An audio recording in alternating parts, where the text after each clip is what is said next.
The decennial exposition of the sacred relics of St. Francis Xavier is right around the corner.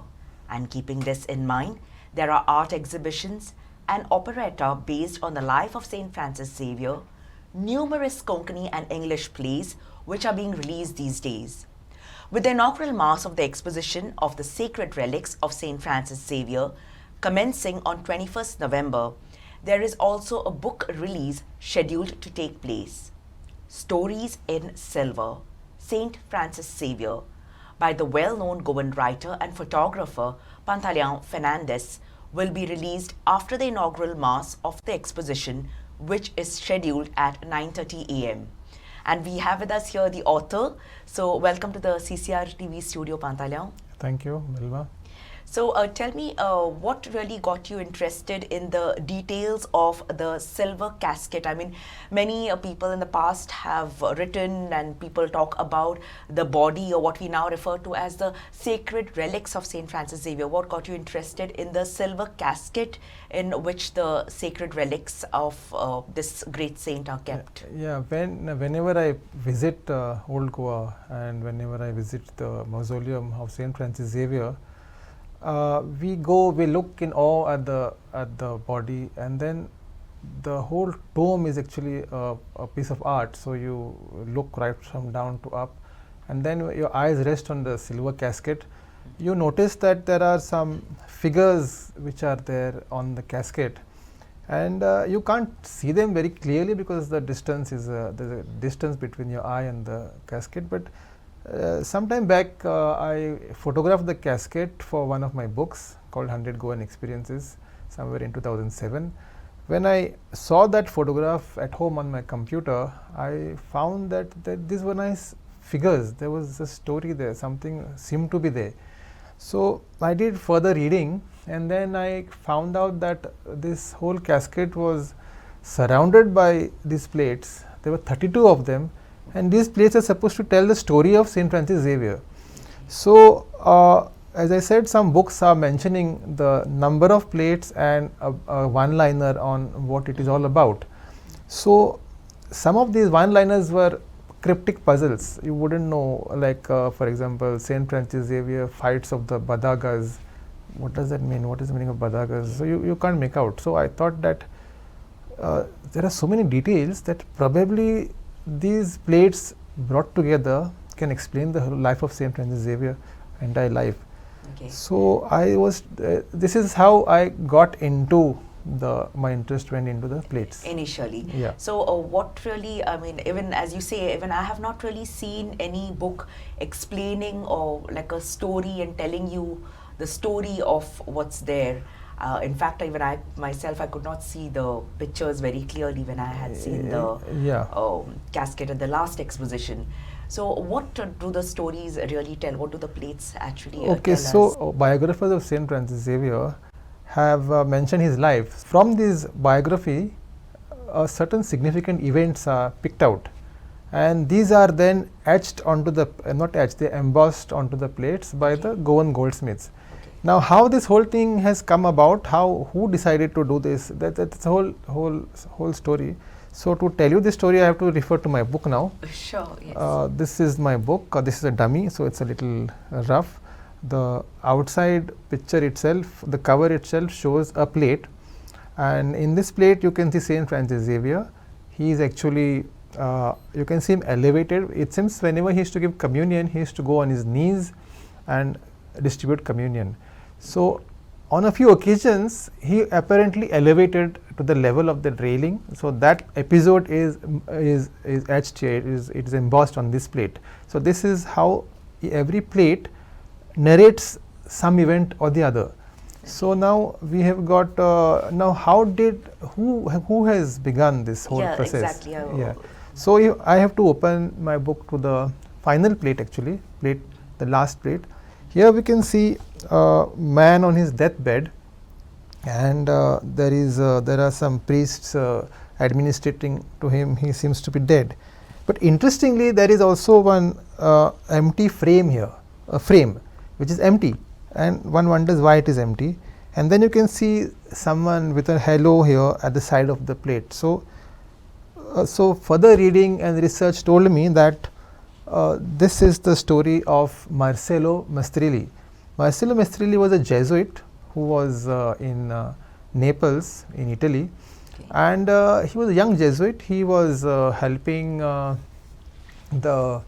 helping to put up an altar, decorate an altar for the feast of Our Lady.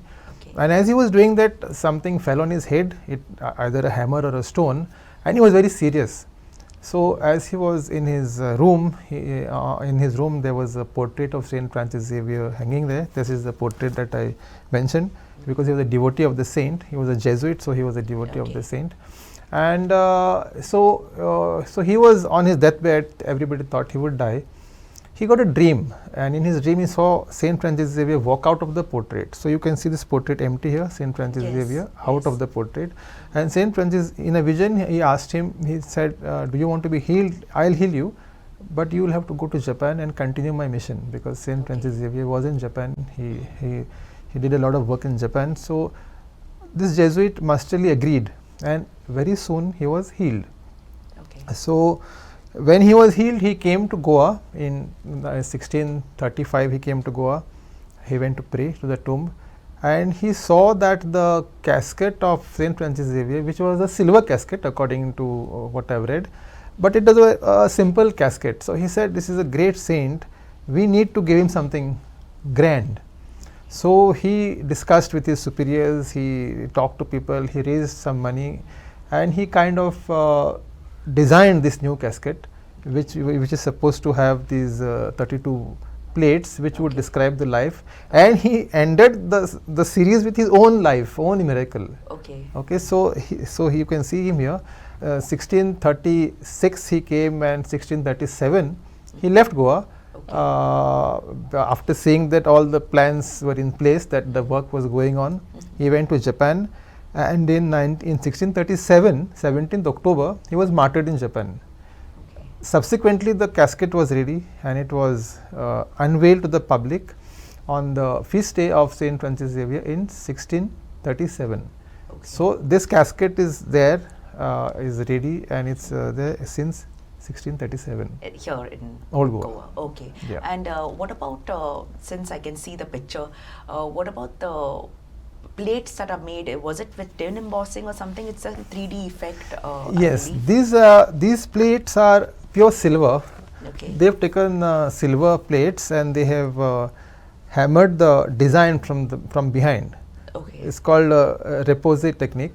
So the goldsmiths had to be very skilled, because as you were saying, it's a 3D thing, and it's very evocative. Very lot of details are visible. Yes. So it is a solid silver plate which is hammered, and at the side of it you can see a lot of decoration, lot of motifs, floral motifs and all that. So these are the decorations. Okay.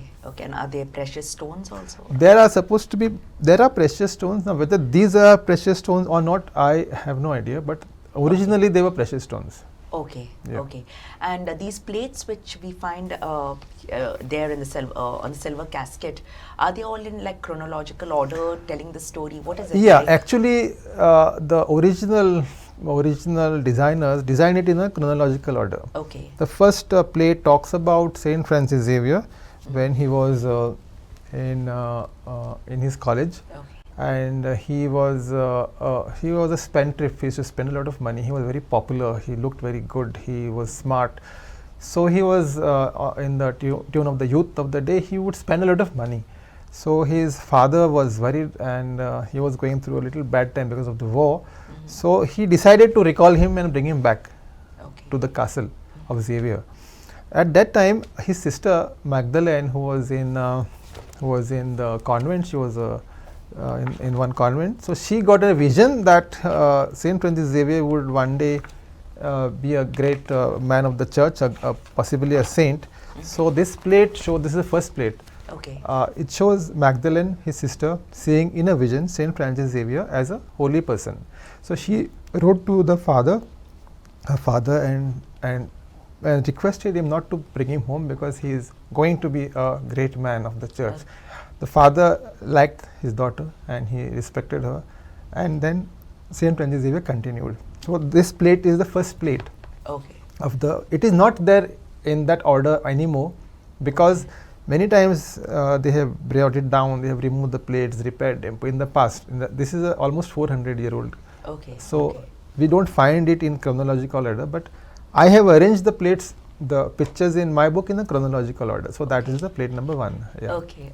And then it goes on. You find another interesting plate here.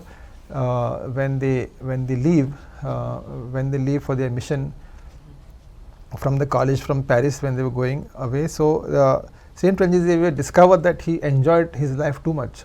So he wanted to do some penance. So what he does, he takes cords and ties his hands and his legs very tight. Okay. And then after some time, he doesn't tell anybody. So he walks with everybody, apparently cheerful. Okay. After some time, he just collapsed because those cords had cut very deep and they were stopping his blood circulation, affecting his nerves. So they found out what is the problem. They took him to a surgeon. And the surgeon saw that he had cords. So the surgeon, Yes. you can see the surgeon over here. Yes. This is Saint Francis Xavier, this is the surgeon, these are his friends. Okay. The surgeon told him, I can't do anything because they are too deep. Okay. And he let him go. So at night, Francis was alone and everybody was praying, and suddenly the cord just snapped and he was free. This is the second incident. Okay. And any other interesting? Yeah, there are some incidents? very interesting episodes here, which is this is also very interesting because Saint Francis Xavier used to stay in hospitals, take care of sick people.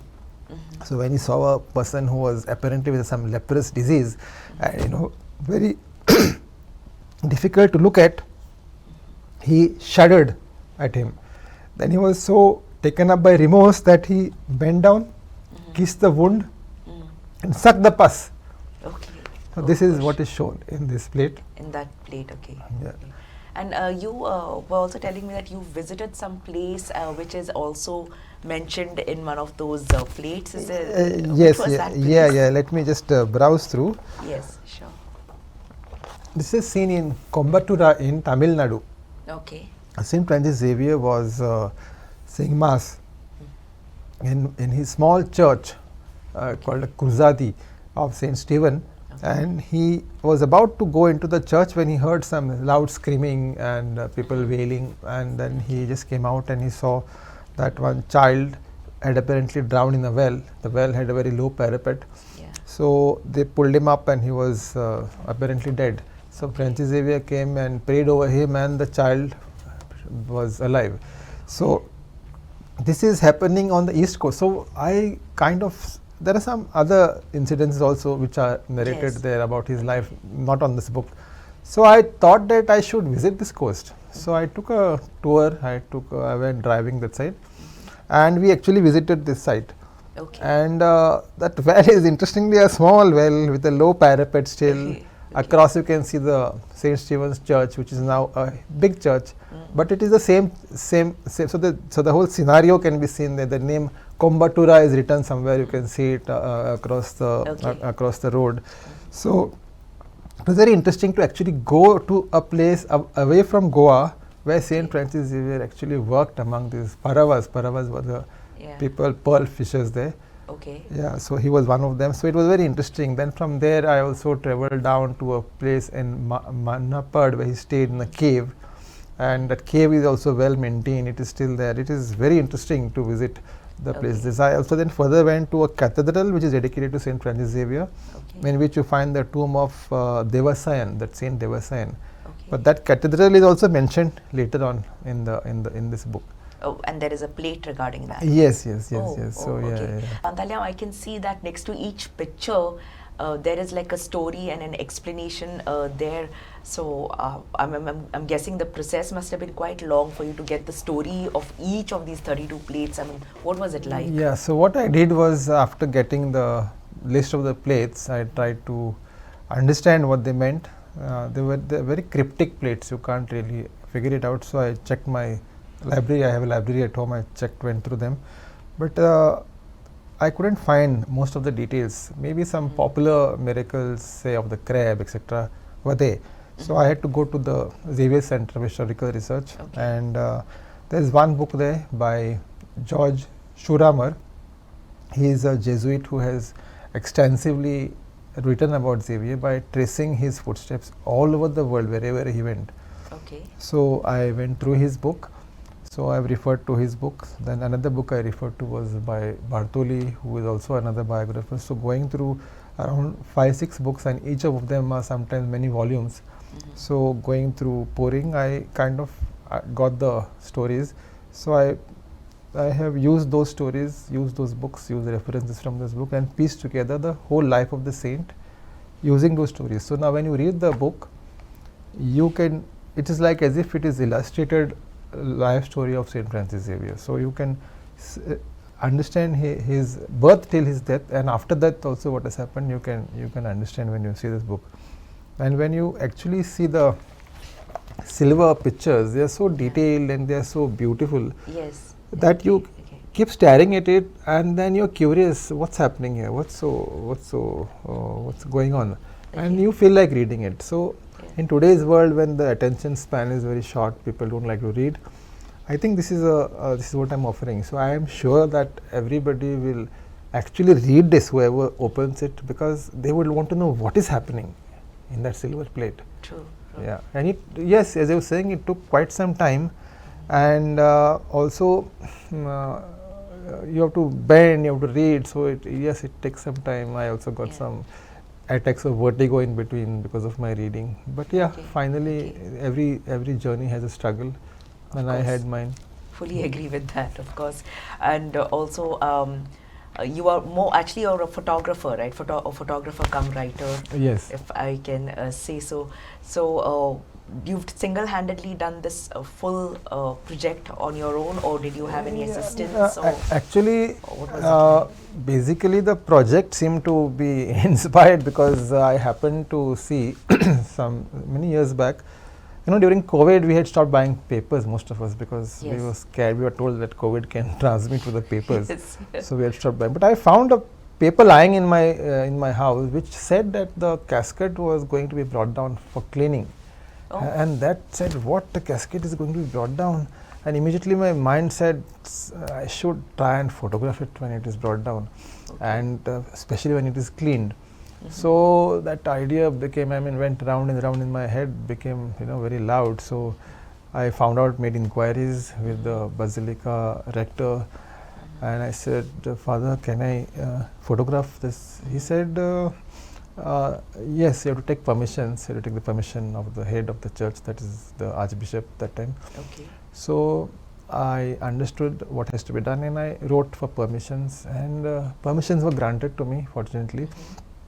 And there was one day when everything was ready, the casket was ready, polished, everything was ready, and it had to be taken back. So that day I was informed, fortunately, by the authorities of the church. I went there and I got the photographs done. And so once they were done, then I realized that there are 7 plates missing there. Because the 7 plates are not on the casket. On the casket, Because they were removed in 1977 so that people could view the sacred relics. Like, people come from all over the world and they can't see the relics, they can only see the casket, and they wouldn't even know whether the relics are there inside or not. So the church authorities had removed these, and these were not there. So I didn't have the 7 pictures, 7 plates. So the story was incomplete.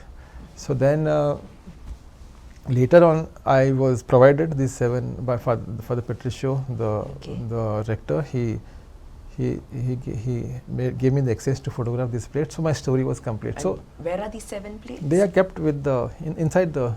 So even now they are not on the casket. Yeah, they are not on the casket. They are there in the possession of the Basilica. So I was thrilled to have so I could see that first I noticed that this thing was being brought down. Then I got the permissions. Then I got that exact day I was free. I was available. I was well, because those were COVID days. I was well. I could go and photograph, and then I got the 7 plates. And then I kind of paused because I didn't know. I knew I would do a book, but I didn't know when, what. It was in 2021. Like, exposition was in 24. There was a big gap. I didn't even think it would be an exposition book. But I knew I had to do a book. I had already done many books. So the book concept was there. Then when the exposition was declared, that was the time I said maybe it could be released, or maybe it could be an exposition book. Very nice. And would I know which are the 7 plates if I just see by any Yeah, chance? if you go through the book, you will find that the 7 plates are a little having that silver patina. Patina is that oxide, Okay. so it makes it look black. The Okay. other plates are shining, and these are a little dark, but they are very expressive too, because Okay. they are dark. You know, you can see So them these are dark because they were not polished. polished. Yeah. Oh, okay, okay. So you managed to photograph everything. Yes, yes. So even they themselves have their own beauty. So it is not that because they are polished. They are very evocative. In fact, it's like black and white is sometimes more evocative than color, Yes. right? So they are also very evocative. Oh, okay, super. And is there anyone else you've had assisting you? With the Yeah. book? So for my photography, my son always comes and helps me, and then later on I had to photograph the casket. I have given some side views and all that. Again, Okay. my son, my wife, they help me to photograph. Then to make the book, of course, what happens is we write the book, but then it has to be edited by True. another person who True. is, so my editor is Professor Augusto Pinto. So Okay. he took a lot of interest in the story, and sometimes we have our own perspective, but they have the broader perspective, because I look at it in the eyes of a photographer sometimes, and I write it through that lens, but he has kind of given it a proper narrative, so he has helped a lot. And he was very, he used to keep bothering me, okay, this has to be done, that he was after me, he took a deep interest Okay. in the project. So he was the one, and of course the cooperation of the authorities, especially Father Patricio, who extended to me all possible help whenever I wanted to take other photographs. So yes, it was, they were also involved. Then my color corrector, every photograph, when our lenses are differing from the color of the computers, from the color Okay. of the printing machine, so it has to be kind of, somebody has to work on them. So my Okay. color corrector is Prahlad Kusum. He is in Bombay, so Okay. he helped me. He always helps. He color corrects all my photographs. Okay.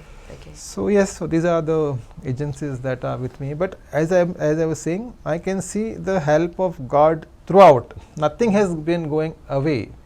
Everything is in sync. So that time you realize that there is a higher force guiding you. Saint Francis Xavier is helping me, and when we come to that final part of the book being part of the exposition, so I said, if I make a book, Yeah. and if I sell it during exposition, and if the church authorities make a book, they might make, I didn't know whether they were making or not, Yeah. and they sell their book, so there would be a kind of a why clash, right? True. So I thought I will meet the committee convener, Father Henry, and express to him, Father, why don't we collaborate and make one book? So when I met him, he said he has to speak to his committee, which he did, and he said, yes, we will collaborate. So that's how this is now the official book.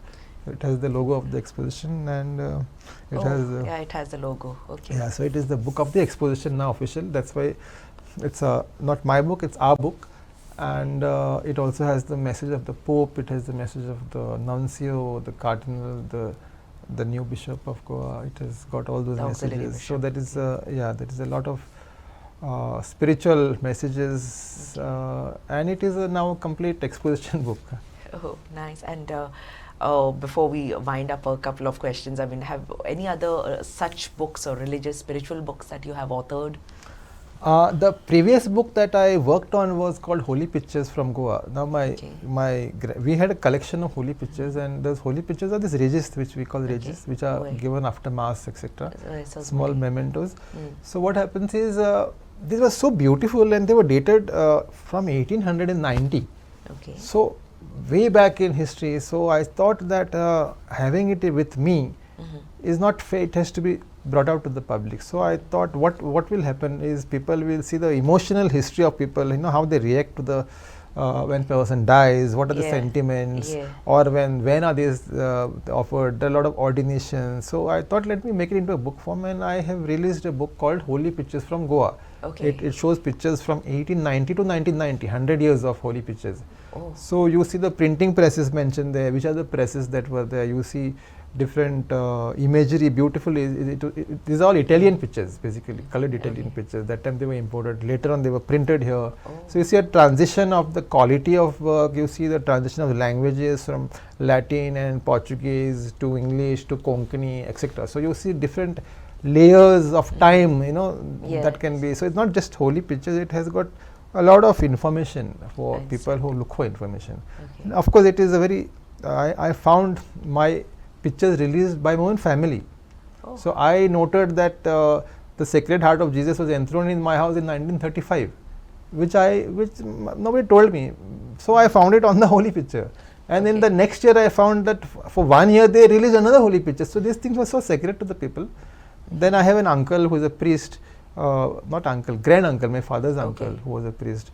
His obituary card I found. So I knew that he was the Pantaleao Moor, meaning some head chaplain of what church, when all that I found. And then many people found connections in there, because we decided to write not notes about the people at the back. So many people found connections, and that was my previous book. Yeah. Okay, so you do have an interest in this spiritual photos and stories.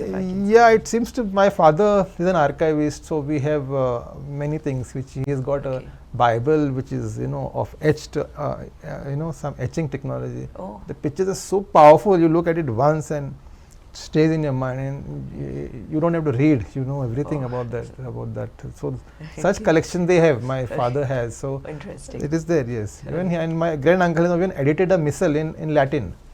Okay. Which I found in my father's collection. So yes, we have all these. Pretty interesting. Okay. So for those who are our audience who would be interested in this book, where could they buy, or how much is it priced? This right now, Stories in Silver. Yeah, right now the book is not yet published. This is a dummy. It will it's getting printed as we talk. Okay. After it is released, it will be available for sale outside the basilica. There will be a stall. Okay. I think manned by the committee members or volunteers. So it will be available there. But right now people can book it, and they can contact me, and I take bookings, and I give a discount. So now the book is priced at 4,000 MRP. How much we will sell it at Old Goa, I don't know as yet. But right now, if anybody wants to buy it for 2,750, we take a booking, and we will. So you take a booking yourself? Yes. So somebody who GPays me, who WhatsApps me, I will tell them, okay, GPay me at a particular number. I'll send a receipt, and when the book is released, I will deliver it to them. Okay. Could you tell your number to the audience? Yeah, my number is 922-6366-443. 922-6366-443. Okay, so that's the number people can contact that's my number. you. Contact me and GPay me on the same number. We will give them a receipt and see that, because the books I'm not printing in large quantity. Okay. Because there's always a risk that you have more inventory, and then it's a risk. So I'm printing a limited number of books. So I'm sure they'll sell out soon at the Old Goa.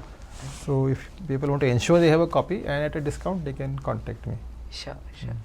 Okay, so thank you so much, Pantaleao, for coming here, for making the time for us here in the studio, and telling us such wonderful stories. I mean, I enjoyed myself too. In fact, I wish you could tell all the 32 stories, but I think we'll need lots of time for that. And you will need to buy the book, otherwise you will not buy the book. True. Because I think this is a treasure every Goan should have in his house. Definitely is.